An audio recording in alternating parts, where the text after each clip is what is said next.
In a moment, you'll hear James Stewart as the six-shooter, just one of the many fine programs brought to you Sundays on NBC.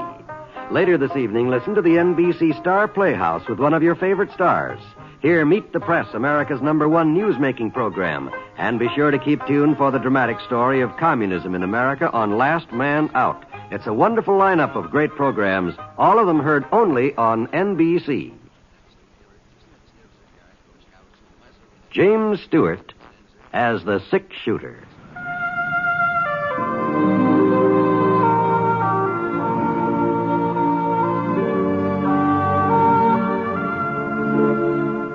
The man in the saddle is angular and long-legged. His skin is sun-dyed brown. The gun in his holster is gray steel and rainbow mother of pearl. Its handle unmarked. People call them both the six-shooter.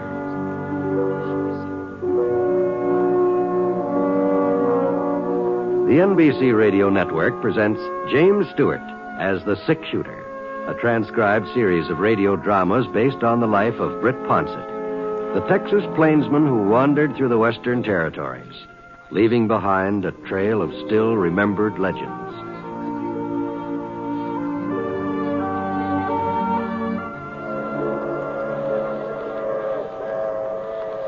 The 2 p.m. from Chicago wasn't more than, about 45 minutes late. That was practically a record for this time of year, what with the spring floods and all. Of course, later on in the summer, when things had dried up, it was more than likely the train had hit Russville right on schedule. Once in a while, anyway. I climbed down from the buckboard Paul Poindexter had lent me and walked over to the platform. I guess I'd be able to recognize Clay Fenton, even though I'd never seen him before. It stood to reason that there wouldn't be more than one 16-year-old boy getting off at Russville Station, and Clay's mother had sent along a pretty complete description. He 5'7", thin, gangly, sandy hair, and a V-shaped scar on his forehead. The train had stopped now, and the conductor lowered some iron steps. The first person to step down was a drummer holding a big tapestry valise crammed full of samples. Behind him there were 2 ladies. They didn't have any suitcases, just boxes, so I figured they'd only been as far as Fort Davidson on a shopping spree. After them, there didn't seem to be anybody else at all. Well, now, I'm sure that letter had said Clay'd be arriving on the 22nd. Say, mister. Yep? This is the Tuesday train, isn't it? What day did you think it was? Oh, I know it's Tuesday, but sometimes, well, I was wondering if this could be Monday's train. I mean, you're not a day late, are you? Well, of course we're not a day late. We're right on time, practically. Uh-huh. Well, I was supposed to meet a young fellow traveling with you, about 16. Mr. Ponsett? Clay? Yes, sir. Yeah, I didn't see you get off. I was riding in the last car. It took me a couple of minutes to get my things together. This the fellow you were looking for, mister? That's right. Thanks very much. What? Buckboard's right over here, Clay. Here, let me give you a hand of that suitcase. Oh, it's not very heavy. I can manage.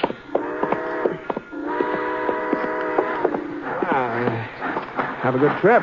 Yes, sir. Just fine. Fine. Well, here, put your bag right behind the seat here. Okay. You want to drive? Huh? Well, you can handle a buckboard, can't you? Sure. Yeah, well, Annie's real gentle. No sense being scared of her. I'm not scared, Mr. Ponsett. All right. I'm not scared of anything. All right, Clay. It's just that I don't know the way to the ranch, so maybe you'd better... Yeah. I didn't think of that. Well, come on, hop aboard. All right, you all settled? Yes, sir. All right, Annie, come on. Let's go. Come on, Annie. Come on.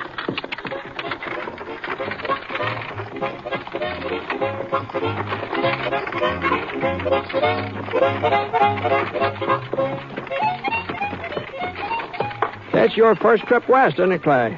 That's right. Yeah. Come on, Annie. Come on now. You must have done some pretty smooth talking to persuade your ma to let you come out here all by yourself. My coming was her idea, Mr. Ponsett. Oh, I see. She thought, since I don't have any brothers and we've always lived in town, She thought maybe it would do me good to spend the summer on a ranch. I see. Of course, I was all for it, too. You were, huh? Oh, sure. Especially when I found out I was going to be staying with you. The other fellows, they sure were jealous when I told them I was going to be living with a six-shooter. Well, we all pick up nicknames out here, Clay. Something to answer to besides your own handle. It doesn't necessarily mean anything, you know. In your case, it means something, all right. No. Oh, Mom told me not to expect you to talk very much, especially about yourself. Yeah, I guess she knows you pretty well, Mr. Ponset. We used to be real good friends, your Ma and Pa and me. That was when they lived up in Dakota before you were born. Yes, sir. Come to think of it, you look like your Pa. Well, that's what people say, but I don't remember him.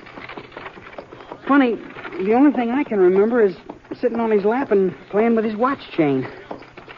I remember that watch chain just as clear as day, but I just can't remember him. Wonder why that is. Oh, some things just stick with a person, I guess. Yeah.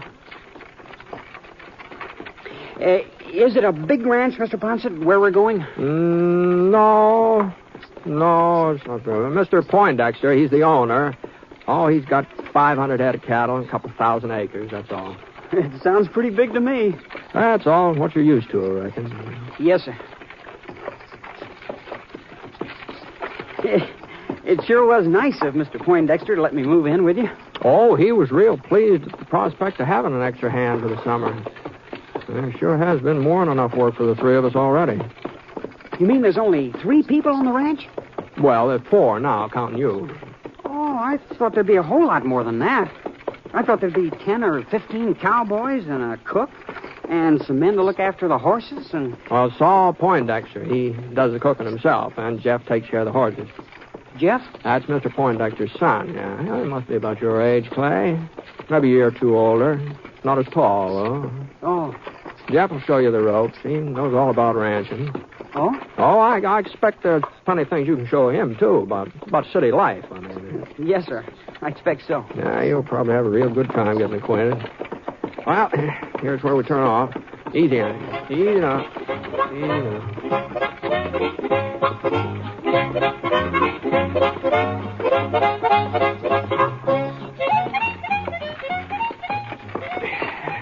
Oh, girl. Oh, boy. Oh, girl. Well, I didn't expect you back so soon, Brett. Yeah. Train was earlier than usual. Clay, that's Mr. Poindexter here. How do you do, sir? Pleased to meet you, son. Well, come on. Jump down here so that I can get a look at you. Yes, sir. Let's see here now. Well, not much meat on your bones, but we'll soon take care of that. That's the bunkhouse over there, Clay. You can start getting settled while I unhitch Annie here. All right, Mr. Ponset. No. Hold on a minute, Brett. What? There's no reason why Clay can't unhitch the buckboard. This is as good a time as any for him to start learning his chores. Oh, whatever you say, Saul. Think you can manage, Clay? I guess so. Jeff will give you a hand. Jeff! Where in thunder are you? In the barn, boy. Well, get out here. I'm fixing that trailer you busted yesterday. I don't care what you're doing. I say get out here. You think I'm hollering just to exercise my lungs? Okay. Keep your shirt on. Fine way for a son to talk to his father. Just see that you don't follow his example, Clay. No, sir, I won't. Yeah, well, what's all the ruckus about? Oh, hi, Britt. Yeah? Yeah, it's Clay Fenton, Jeff. Oh, howdy. Hello. I want you to help Clay unhitch the buckboard. In those duds? I've got some other clothes in my suitcase. Like mine? Well, not exactly. Appears like we'll have to take Clay into town and fix him up with some Levi's and boots. Yeah, maybe we'd better. Well, if you don't mind getting them fancy pants all messed up. Yeah, I don't mind. Come on in. Easy. Clay, I'll put your suitcase in the bunkhouse. Thanks, Mr. Ponset. Yeah. Seems like kind of the quiet type, Britt. Well, this is all pretty new to him, Saul. Yeah, well, he'll get used to it. Jeff will see to that. Yeah, guess he will. Well, I better start fixing supper. I thought maybe we'd have Johnny cake tonight. How's that sound to you? Sounds fine, Saul.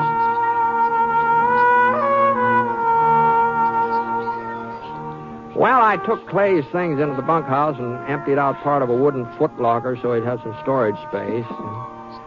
Sorrel and Jeff lived up in the main house. There was room up there for me, too, but I always felt more comfortable in the bunkhouse.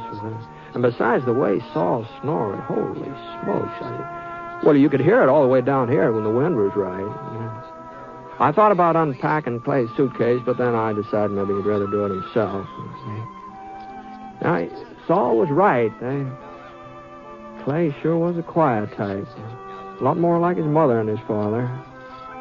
Ted Fenton had been about as lively as they come. He's always laughing and cracking jokes. I never could figure out why he sold that general store and moved back east, but I suppose he had his reasons. Funny how a boy can grow up and be so different from his pa. A couple minutes later, I heard Jeff shout about something. All right, then prove it. Prove that you ain't no dude. All right, I will. You're scared to ride. Well, I couldn't quite make out what Clay called back, but I sure could tell they weren't exactly hitting it off. Well, I didn't actually blame Jeff for not taking the Clay. Of course, in the city, it had been Jeff who had been the misfit, but we weren't in the city now. Anyhow, I waited for Clay to come back into the bunkhouse, and when he didn't show up, I walked outside to see what had happened to him. He wasn't in sight, but there was something going on out in the corral behind the barn. Ride him, cowboy. I got there just in time to see the apron-faced Sorrel give a buck that sent young Clay flying clear over the corral fence. For a second, he didn't get up either. Britt, you see that? Clay, hey, you all right? Yeah, I guess so. Sure he's all right. Well, what the Sam Hill are you trying to do? He said I was a dude, that I couldn't stay in the saddle. You put him up to riding that Sorrel, Jeff? Nope, I gave him his pick of the ponies. Now, you know that Sorrel's a high binder. You should have warned him. It ain't my fault if he can't tell a spooky horse when he sees one. It was his pick. Well, here, Clay, you think you can stand up? Yes, sir, I think so. Let's see. Well, doesn't seem to be anything broken. I guess I better change my trousers. They're all ripped up. You got nobody but yourself to blame, kid. I told you didn't know the first thing about riding a pony. You should have fessed up to it instead of making such a fool of yourself. I'll show you, Jeff. I'll show you I can ride. And I'll ride that Sorrel, too. Just you wait and see. You'd almost think he meant it, wouldn't you, Britt? He means it. City dude. He don't even know which side to mount. Yeah. But that won't keep him from trying the Sorrel again. Well, if he does, he'll just get himself tossed off. Uh-huh. Well, maybe so.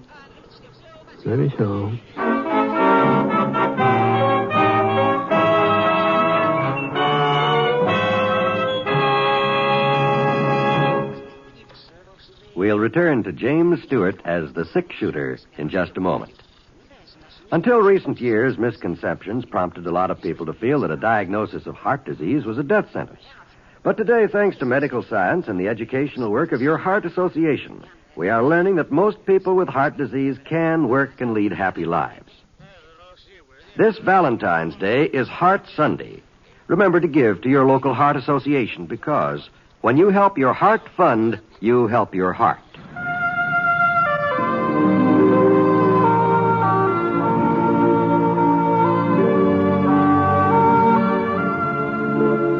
Now, Act 2 of The Six-Shooter, starring James Stewart as Britt Ponsett.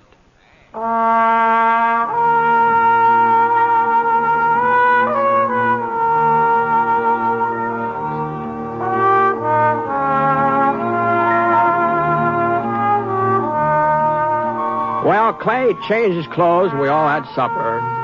Nobody said much while we were eating, and nobody mentioned the Sorrel again. I figured it was just as well to let the subject drop for the time being. And as soon as the dishes were washed, Clay and I headed for the bunkhouse. It was only 7:30, and that was half an hour before my usual bedtime, but Clay seemed pretty tired, so we turned in. I guess I must have been kind of tired myself, huh? Anyway, the first thing I knew, I dropped off.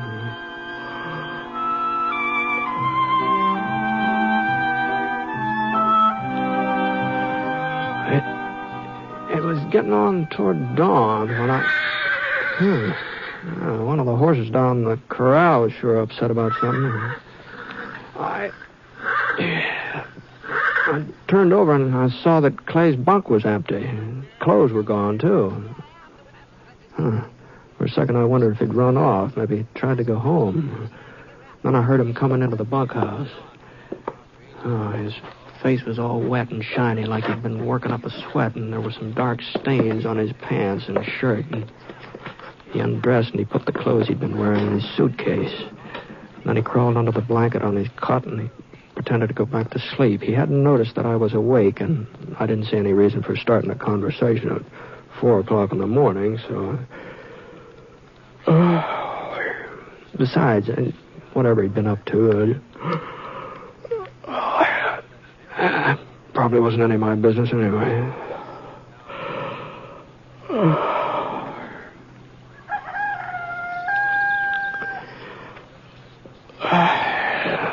Must have been a good hour later. I woke up again. I doused my face in a bowl of cold water. Washed the sleep away. Clay drug himself out of bed and started to put on some trousers. I noticed they weren't the same ones he'd worn when he went out during the night. I didn't get a chance to say anything about it. Just then, saw Poindexter came charging into the bunkhouse like a bull after a red shirt. Good morning, Saul. Clay, I want to talk to you. Why, yes, sir. What's the matter, Saul? I just been down to the corral. That apron-faced Sorrel has been whipped half to death. What? His flanks are cut to shreds. It's a wonder he can even stand up. Well, now, maybe he got caught in some barbed wire. I found the bullwhip beside the fence. It's caked up with blood. Well, do you know anything about this, Clay? No. No, sir, not a thing. You're lying, you little... Now, Saul. Jeff told me about how the Sorrel threw Clay yesterday. You knew about it, Britt. You were there. Yeah, I was there. Well? I didn't do it, Mr. Ponset. If you didn't, who did? Me or Jeff or Britt? I don't know. Oh, maybe if you were whipped the way that pony was, maybe then you'd tell the truth, you little... Now, easy, Saul. Easy now. Get him out of here, Britt. Send him back home. Send him anywhere. But get him off my ranch. You didn't whip that pony, Clay? I told you I didn't. Yeah, that's what you told me. Why don't you believe me then? Just because I'm a stranger, because I'm different from the rest of you, why do you have to pick on me?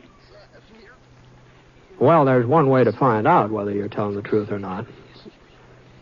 What do you mean? You said you'd ride that sorrel again.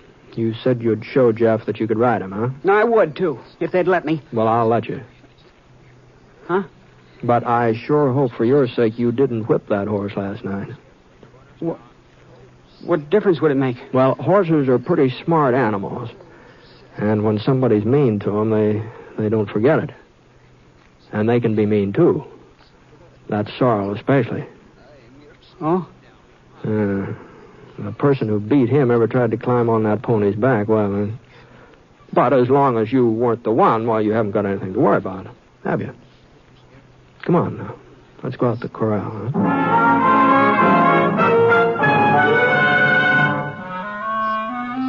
I told Jeff to saddle up the sorrel and bring him into the yard, and Clay stood beside me, his eyes pushed wide open, staring at that stable door. He didn't move a muscle until Jeff led the pony toward us. I could see the cuts on the animal's flanks, and he walked with a sore, unsteady gait. About 6 feet away, he stopped and flared his nostrils, and a little shiver jarred Clay's body. Then the sorrel let out a snort and reared. Clay caught his breath, and the pony sprang forward, almost tearing the reins out of Jeff's hands. No! Clay darted out of the way as fast as his legs could carry him. He ducked under the fence and kept running. Well, you satisfied, Britt? You believe he done it? Well, I was pretty certain of it all along, so... Well, then why'd we have to go through all this rigmarole? At least he won't have any reason to go on lying from now on. That's something. I sure wish I could figure out what got into him last night. He's mean. That's what got into him. Mean, clean through. Well, kids aren't usually mean to animals, Saul. Your friend Clay Fenton is. Take another look at my pony there, if there's any doubt in your mind.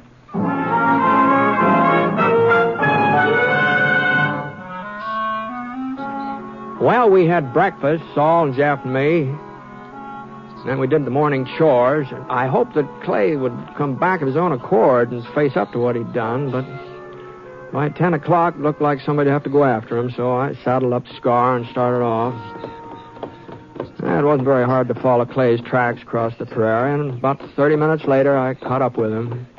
He'd stopped to rest in the shade of a chalk boulder, and he'd been too tired to stay awake. Whoa, Scar. Whoa. Whoa, boy. Easy.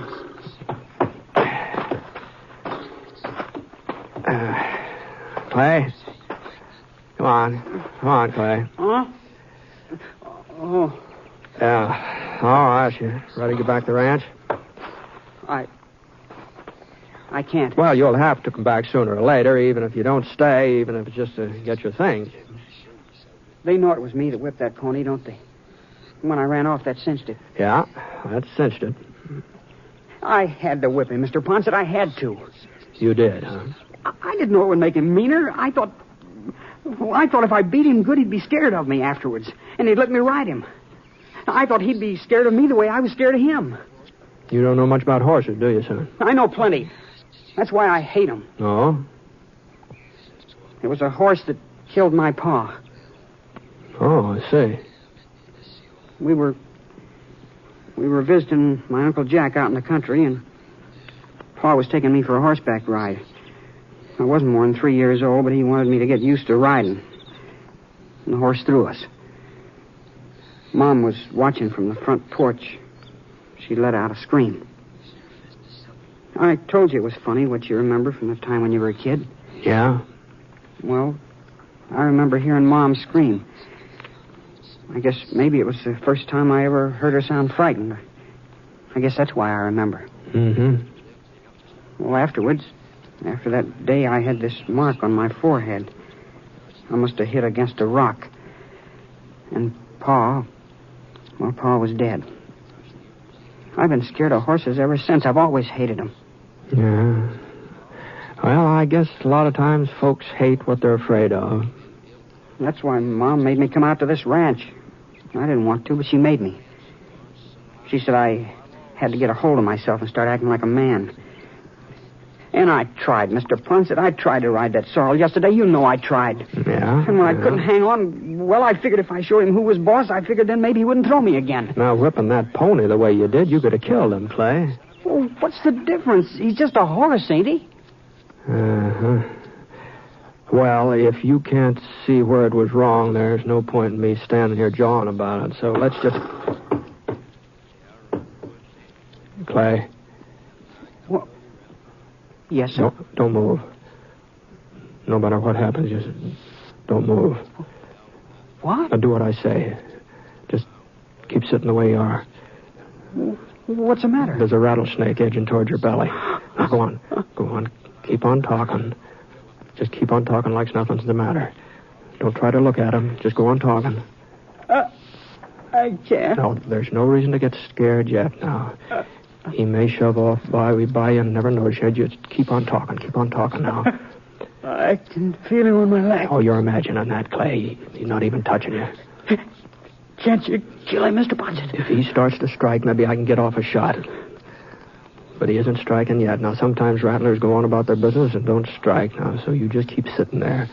Just keep sitting there and keep talking like everything was fine. Go on, son. Now, go on. Talk. Go on.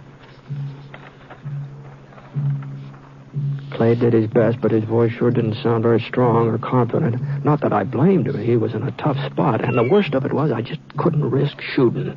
The snake was right between us. As long as he stayed there firing, I'd be sure to get a bullet into Clay. The rattler would just move off a foot or so, maybe. He was getting nervous now. The tip of his tail jiggled the rattles back and forth. I inched my gun out of the holster, but I still couldn't fire. And the snake started to coil, and the rattle sounded even louder. And his head swung up, and his beady eyes seemed to pop out, and he was less than a foot away from Clay's arm, and he was ready to strike if Clay had just so much as twitched. For a second, that rattler just hung in midair. And then he twisted, and he whipped toward Scar. And Scar reared, got out of the way. The could get off a shot now, but I didn't have to. Scar's hooves were saving me the trouble. They came down again and again and again until the rattler's body was half buried in the ground. And then Scar backed off, and the snake gave a flip of his tail, but the rattlers were broken. And there wasn't any sound.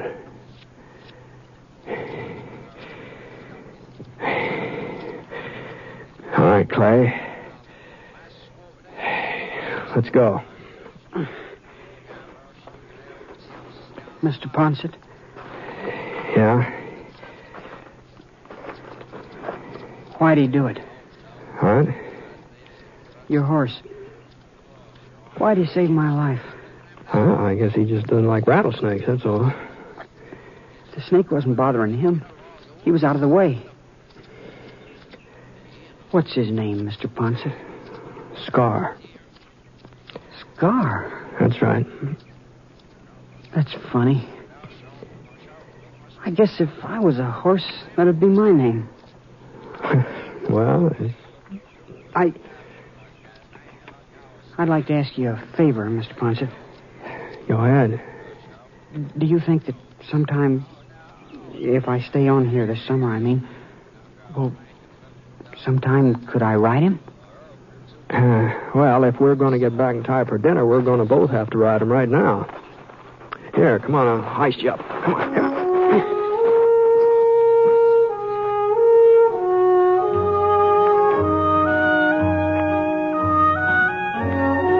It wasn't easy for Clay the next few weeks, especially since Saul Poindexter said if Clay was going to stay on, he'd have to look after that Sorrel. Pretty smart old man, Saul. Took time, lots of time.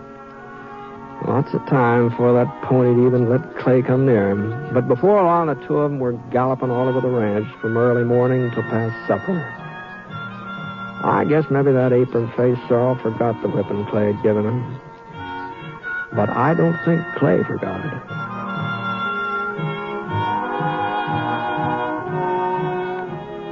The Six Shooter is a transcribed NBC Radio Network production in association with Review Productions.